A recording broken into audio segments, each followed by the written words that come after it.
నీవు మాకే ఎక్కువగా విచ్చి ఒక సామాన్య మానవుని సత్యసంధుడని నిండు సభయందు నొక్కి ఒక్కాడించిదివిగా వశిష్ఠ.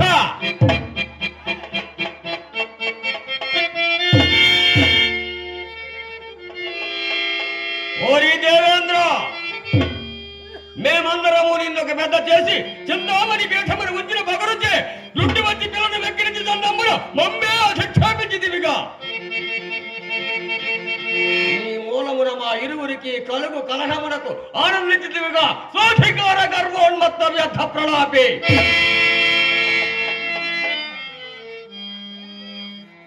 ఓరి దేవేంద్ర, నీ పొరు వ్యాపారితో వెలిగినది కాదు.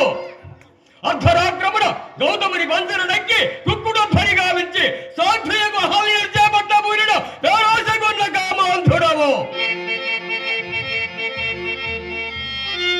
చిట్ట చివరగా ముని పొంగడు గౌతునిచ్చే దేశమంతయు యోని గండ్లమయమై శాపగ్రస్తుడమైన నీవా మాకు నీతి వాక్యములు పలుకుడా.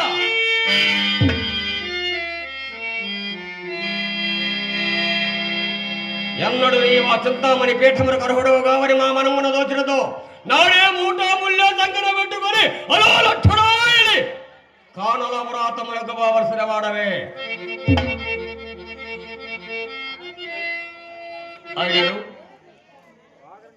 నిరంతరము అర్థాపేక్షతో ఇటు సామంతులను అటు ప్రజానేకమును పీడించి కప్పముల నెపముల పక్క సభలు నింపుకొనుతున్న ఈ చక్రవర్తుల సత్యసంధులు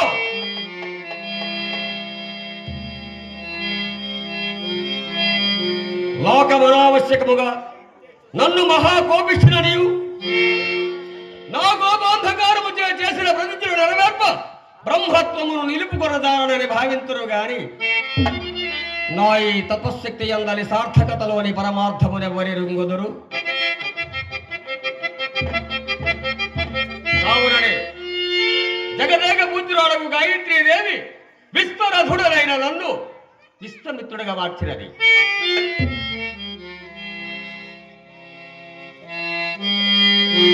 నా తలపులన్నయు లోకహితములే, నా సంకల్పములన్నయు మానవుని గొప్పతనమునే చాటుతున్నవే.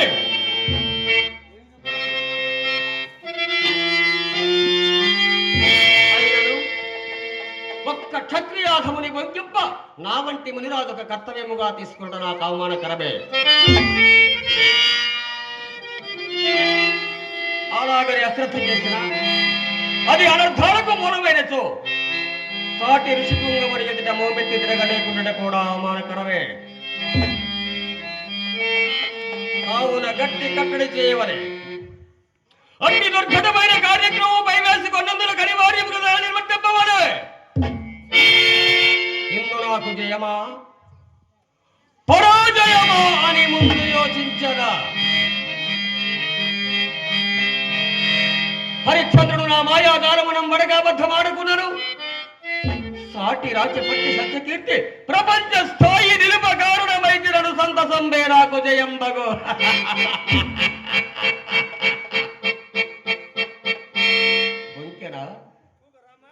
ఒకవేళ బొంకెనా ఆవశిష్ఠులకున్నతిని సంకటము నాకు లేదు.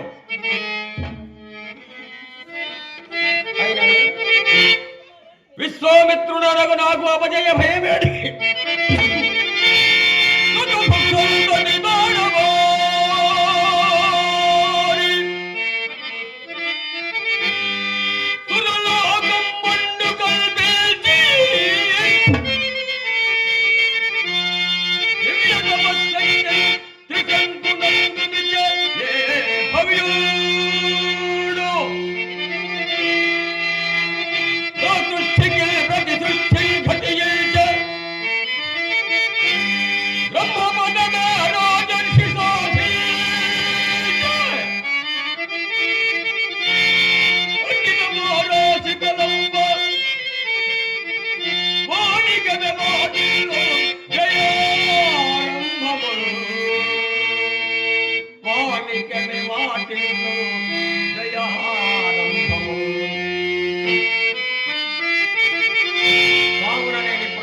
ఆస్థానంలోకి పోయాను.